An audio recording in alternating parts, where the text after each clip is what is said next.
आज भारत आणि पाकिस्तान संघामध्ये आशिया कपचा अंतिम सामना रंगणार आहे। पहलगाम हल्ल्यानंतर आशिया कपमधील भारत-पाक सामन्यावरून राजकारण रंगलेलं होतं। याआधी आशिया कपमध्ये झालेल्या 2 सामन्यांमध्ये भारतानं पाकिस्तानला पराभवाची धूळ चारली आहे। दरम्यान आज होणाऱ्या भारत-पाकिस्तान सामन्यावर बहिष्कार टाका असं आवाहन उद्धव ठाकरेंनी केले। तसंच सामन्याच्या प्रायोजकांनी यावर बहिष्कार टाकावा असंही उद्धव ठाकरे म्हणाले।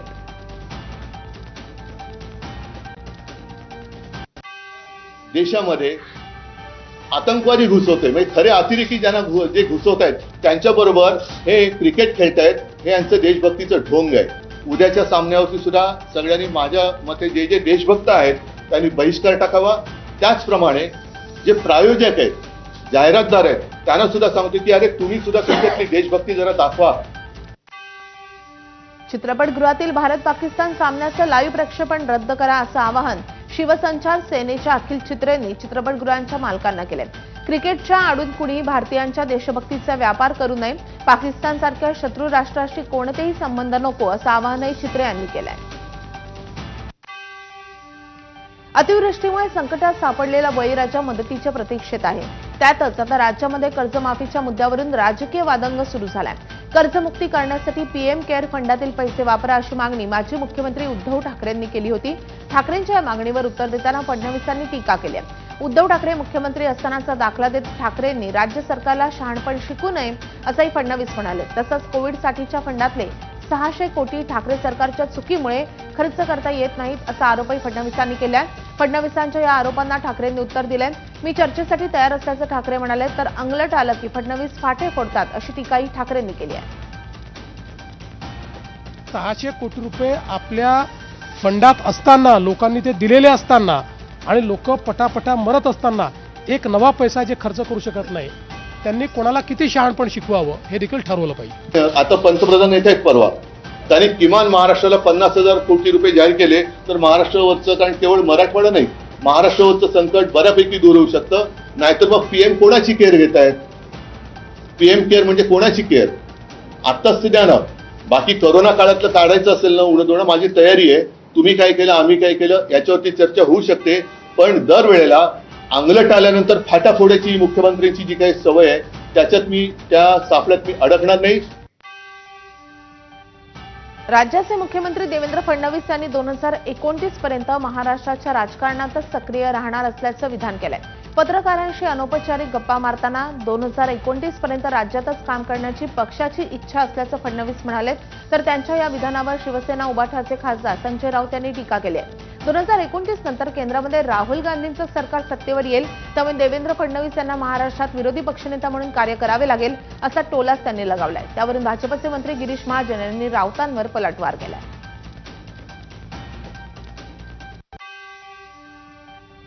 वोट चोरीचं जे प्रकरण सातत्यानं बाहेर पडत आहे, आताही त्यांना बहुमत नाहीच आहे आणि 2029 पर्यंत मोदीचं सरकार राहण्याची शक्यता मला कमी दिसते, हे मी जबाबदारीनं बोलतो। त्याच्यामुळे 2029 नंतर सुद्धा बहुतेक त्यांना महाराष्ट्रातच राहावं लागेल आणि विरोधी पक्षनेता म्हणून राहावं लागेल। जाऊ दे होत्या म्हणजे काय बोलायचं राऊतांबद्दल, त्याच्यातून काय बोलावं? त्या माणसाला काहीच काम नाही, सकाळपासून संध्याकाळपर्यंत काहीतरी बोलत राहतात, अवास्तव बोलत राहतात। त्यांना बोलू द्या, त्यांच्याकडे कोणी आता काही लक्ष देत नाही, कोणी फार त्यांना सिरियसही घेत नाही। नवी मुंबई विमानतळाला लोकनेते स्वर्गीय दी.बा. पाटील यांचं नाव देण्याची जोरदार मागणी करण्यात आली होती। या संदर्भात सरकार सकारात्मक असल्याची माहिती मुख्यमंत्र्यांनी दिली आहे। यानंतर आता श्रेयवादाची लढाई रंगली आहे। विरोधक श्रेयवादासाठी आटापिटा करत असून पहिल्यांदा ही मागणी केल्याचा दावा कपिल पाटलांनी केलाय। तर दुसरीकडे 2015 पासून कपिल पाटील यांनी कोणाला कोणतं पत्र दिलं, कोणतं आंदोलन केलं असा सवाल खासदार सुरेश म्हात्रेंनी उपस्थित केलाय। दी.बा. पाटील यांचं नाव नवी मुंबई विमानतळाला देण्याच्या बाबतीतले दोन्ही सभागृहातले ठराव करून तसा प्रस्ताव केंद्र सरकारकडे महायुतीच्या सरकारने पाठवलं।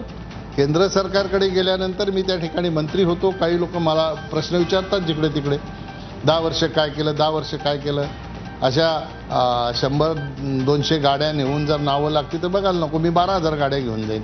हे लक्षात ठेवा, ह्या सगळ्या गोष्टी थातुरमातुर आहेत। आणि हे विमानतळाविषयी पण सांगतो, अरे आवाज काय उठवला, आवाज मी पण उठवला, पण फरक आहे, मी 10 मेला पत्र दिलं, माझ्या पत्राचं उत्तर आल्याबरोबर मी गप्प नाही राहिलो, मी पुन्हा संसदेत आवाज उठवला. संसदेत आवाज उठवल्यानंतर 4 जूनच्या रॅलीमध्ये गेलो. 4 जूनच्या रॅलीमध्ये बघितले हे सगळे महाभाग कोणीच नव्हते. पावसाच्या इशाऱ्यासंदर्भात आता एक महत्त्वाची बातमी आहे. आजपासून राज्यामध्ये पावसाचा जोर वाढण्याची शक्यता वर्तवली जाते. मुंबईसह ठाणे, पालघर आणि रायगड जिल्ह्याला आज रेड अलर्ट आहे, तर नाशिक आणि पुणे घाटमाथ्यावरही रेड अलर्ट जारी करण्यात आलाय. तर रत्नागिरी, सिंधुदुर्ग, कोल्हापूर, सातारा आणि संभाजीनगरला ऑरेंज अलर्ट आहे. मराठवाडा, विदर्भातील काही जिल्ह्यांना येलो अलर्ट देण्यात आलाय. मराठवाडा आणि मध्य महाराष्ट्राच्या काही भागांमध्ये मुसळधार ते अतिमुसळधार पावसाची शक्यता आहे, त्यामुळे नागरिकांनी सतर्क राहावे अशा सूचनाही देण्यात आल्या. अहिल्यानगरमधील राहाता तालुक्याला मुसळधार पावसानं झोडपलाय. ओढ्या नाल्यांना पूर आल्यानं शेती पाण्याखाली गेली आहे. शिर्डी परिसरातून जाणारा नगर मनमाड महामार्ग वाहतुकीसाठी बंद झालाय, तर ग्रामीण भागामधील अनेक रस्ते ठप्प झालेत. शिर्डीमधल्या ओढ्यामध्ये रात्री वाहून जाताना दोघांना वाचवण्यामध्ये यश आलंय, तर राहाता आणि शिर्डी शहरामधील अनेक घरांमध्ये पावसाचं पाणी शिरलंय. सोलापूर जिल्ह्यामधल्या अक्कलकोट तालुक्यामध्ये काल रात्री झालेल्या पावसामुळे हरणा नदीला पूर आलाय, त्यामुळे अक्कलकोट ते वागदरी रस्ता वाहतुकीसाठी बंद करण्यात आलाय. शिरसी गावाजवळ असलेल्या पुलावर पाणी आल्यानं अक्कलकोट वागदरी पूल वाहतुकीसाठी बंद झालाय. आज देखील सोलापूर जिल्ह्याला रेड अलर्ट आहे. सोलापूरच्या माढा तालुक्यामध्ये झालेल्या अतिवृष्टीने अनेकांचे संसार उघड्यावर पडलेत.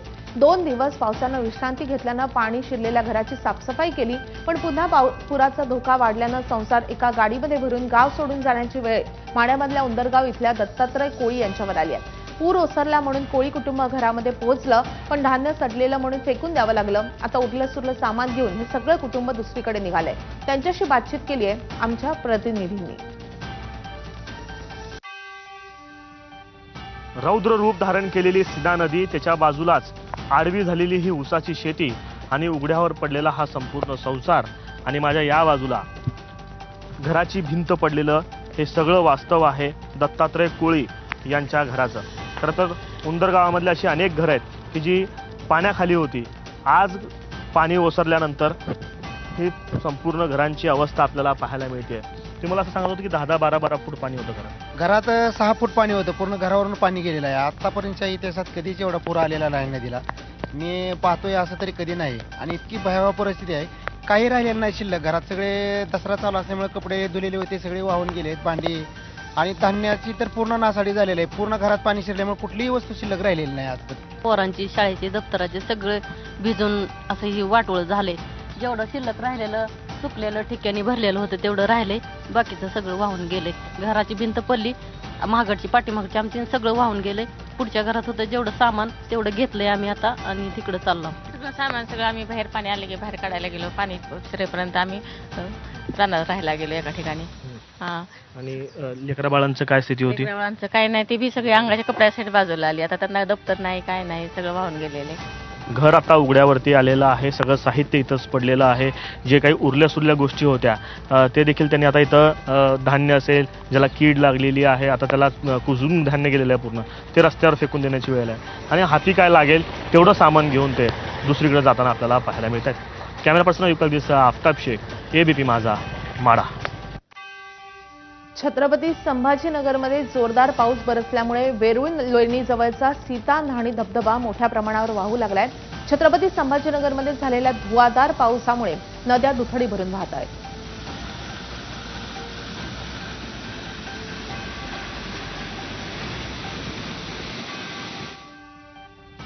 बीडमध्ये जिल्ह्यातल्या पिंपळादेवी गावामध्ये एका वयोवृद्ध महिलेचं निधन झालं. यानंतर त्या महिलेच्या पार्थिवावर अंत्यसंस्कार करण्यासाठी गावामध्ये अतिवृष्टीमुळे कुठेही जागा शिल्लक नसल्यानं शेजारच्या गावामध्ये अंत्यसंस्कार करण्याची गावकऱ्यांवर वेळ आली. दरम्यान या घटनेतून जिल्ह्यातल्या गंभीर परिस्थितीचं स्वरूप समोर आलंय. आता नागरिकांकडून किमान मरणानंतर तरी मृतदेहाची अवहेलना होऊ नये यासाठी गावामध्ये काहीतरी उपाययोजना करा अशी विनंती करण्यात येते. बीड शहरासाठी अत्यंत महत्त्वाचं मानलं जाणारं बिंदुसरा धरण पूर्ण क्षमतेनं भरलंय. धरणाच्या मोठ्या आणि मुख्य सांडव्यावरून मोठ्या प्रमाणात पाण्याचा विसर्ग बिंदुसरा नदीमध्ये होतोय. त्यामुळे पाण्याची वाढलेली पातळी पाहता प्रशासनानं नदीकाठच्या गावकऱ्यांना सतर्कतेचा इशारा दिलाय. मदतीची आवश्यकता वाटल्यास गावकऱ्यांनी तत्काळ प्रशासनाशी संपर्क साधावा असं आवाहनही जिल्हा प्रशासनानं केलंय. छत्रपती संभाजीनगर खुलताबाद तालुक्यातील गोळेगाव येथे फुलमस्ता नदीला पूर आल्यामुळे शंख वस्तीमध्ये 10 ते 12 लोक या पुरामध्ये अडकले होते. या लोकांना आता बाहेर काढण्यामध्ये यश आलंय.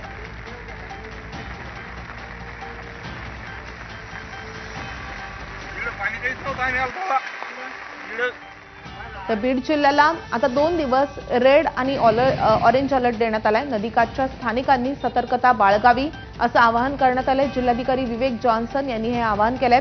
पुराचा धोका असेल तर प्रशासनाला तत्काळ कळवा अशा सूचनाही जारी करण्यात आल्या आहेत.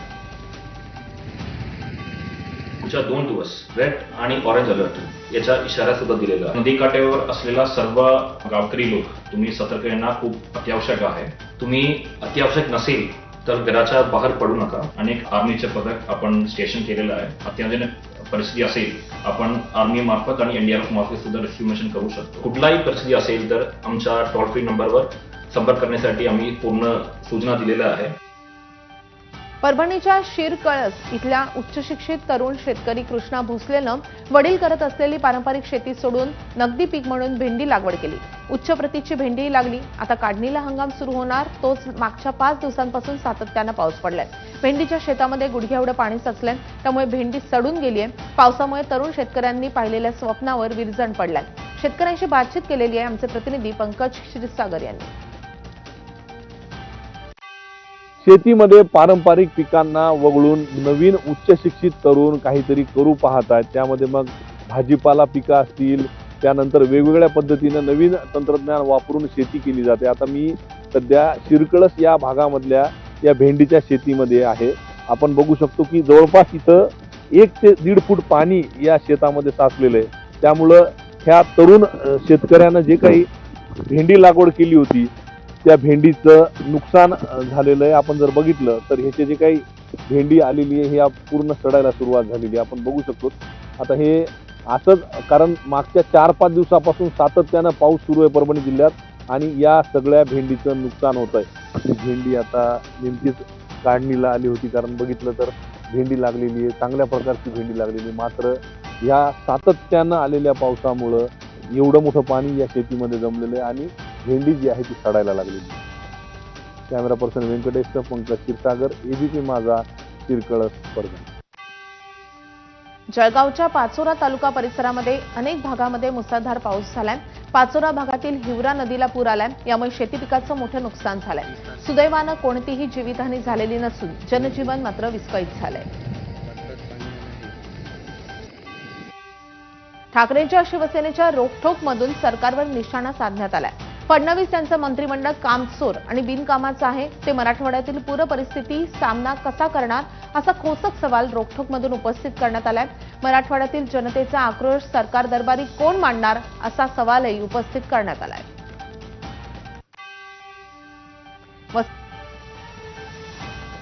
सुरूच आहे. सकाळपासूनच काही सखल भागामध्ये पाणी साचायला सुरुवात झाली आहे. ही नालासोपारा पूर्वेकडील गाला नगर परिसरातील ही दृश्य आहेत. आज पालघर जिल्ह्यामध्ये रेड अलर्ट आहे. त्यामुळे दिवसभरात मुसळधार ते अतिमुसळधार पावसाचा अंदाज आहे आणि तशी शक्यता हवामान विभागानं वर्तवली. त्यामुळे आजचा रविवारचा आवश्यकता असेल तरच घराबाहेर पडण्याचं आवाहन प्रशासनानं केलेलं आहे. वसई विरार शहरामध्ये रात्रीपासूनच पावसाची संततधार सुरू आहे. त्यामुळे अनेक सखल भागामध्ये आपण जर सकाळी बघितलं तर पावसाचं पाणी जे आहे हे साचायला सुरुवात झालेली आहे. मी आता नालासोपारा पूर्वेकडील गालानगर या परिसरामध्ये आहे. हा जो पूर्णपणे भाग आहे हा सखल आहे. हा जर पाऊस 1 तास जरी पडला तरी या ठिकाणी पूर्णपणे पाणी साचायला सुरुवात होत आहे. अशीच अवस्था जी आहे ही विरार आणि वसईतील जे सखल भाग आहेत त्या ठिकाणी बघायला मिळते आपल्याला.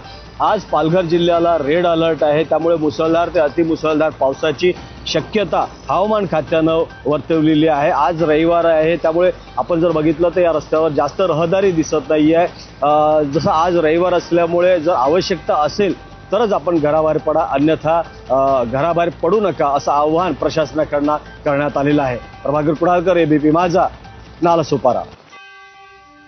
मध्य रेल्वेवरील छत्रपती शिवाजी महाराज टर्मिनस सर्वाधिक वर्दळीचं स्थानक आहे. या स्थानकातून दररोज सरासरी 11 लाख प्रवाशांचा प्रवास होतो. पुढील महिन्यामध्ये कुलाबा सिप्स वांद्रे हा मुंबई भुयारी मेट्रो मार्ग 3 खुला करण्यात येणार आहे. या मार्गामध्ये सीएसएमटी हे स्थानक येणार आहे. त्यामुळे मेट्रोनं कुलाब्यावरून सीएसएमटीमध्ये उतरणाऱ्या प्रवाशांना कोणत्याही अडथळ्याविना रेल्वे स्थानकात जाणं सोयीस्कर झालंय. सीएसएमटी येथील सबवेमध्ये भुयारी मार्ग तयार केला असून रेल्वे आणि मेट्रो भुयारी मार्गाने जोडली गेली आहे. अत्याधुनिक यंत्रणेनं बनलेल्या भुयारी मार्गामुळे हजारो प्रवाशांचा प्रवास सुखकर होणार आहे. मुंबईच्या तिन्ही उपनगरीय रेल्वे मार्गांवर आज मेगा ब्लॉक घेण्यात येणार आहे. दुरुस्ती आणि इतर कामांसाठी हा मेगा ब्लॉक असेल. मध्य रेल्वेवर विद्याविहार ते ठाणे, ट्रान्स हार्बर मार्गावरील ठाणे ते वाशी स्थानकांदरम्यान ब्लॉक घेण्यात येईल, तर पश्चिम रेल्वेच्या चर्चगेट आणि मुंबई सेंट्रल स्थानकादरम्यान मेगा ब्लॉक असेल. आता तामिळनाडूमधून मोठी बातमी. अभिनेता विजय थलपतीच्या करूर इथल्या राजकीय रॅलीमध्ये मोठी चेंगराचेंगरी झाली आहे. या घटनेमध्ये 39 जणांचा मृत्यू झाला असून तब्बल 70 जण जखमी झालेत, तर काही जण बेपत्ता झाल्याची माहिती आहे. मृतांमध्ये 10 महिलांचा समावेश आहे. मृतांचा आकडा वाढण्याची भीती व्यक्त केली जाते. मृतांच्या नातेवाईकांना प्रत्येकी 10 लाखांची मदत जाहीर करण्यात आली असून जखमींना 1 लाखाची मदत दिली जाणार आहे. या अपघाताबद्दल पंतप्रधान मोदींनी दुःख व्यक्त केलंय. मुख्यमंत्री स्टॅलिन दयानंद यांनी करूरमध्ये जाऊन आढावा घेणार असल्याची माहिती कळते. तर गृहमंत्री अमित शहांनी मुख्यमंत्री स्टॅलिन आणि राज्यपालांशी फोनवरून चर्चा केली आहे. या दुर्घटनेसंदर्भात गृह मंत्रालयाने तमिळनाडू सरकारकडून अहवालही मागितलाय.